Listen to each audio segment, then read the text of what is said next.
It's a silent killer that puts many lives at risk. Hypertension or high blood pressure impacts millions of Americans, many of whom underestimate its danger. Here's more in our Positively Healthy report.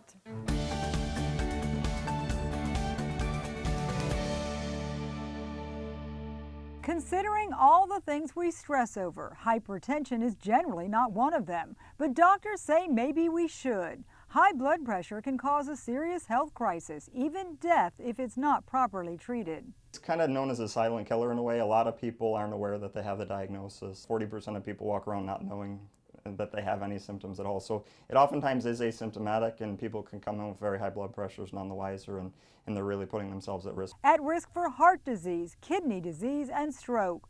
Blood pressure refers to the force of blood pushing against the walls of our arteries. High blood pressure indicates the heart is working extra hard. If it's a chronic state, you're facing hypertension and potential problems. Your heart's a muscle like any other muscle in the body. If there's kind of an extra force that it has to work against, there can be consequences. It's recommended everyone over age 18 get checked and treated if needed. If someone's below age 60, usually we like them to get to a goal blood pressure of less than 140 over 90.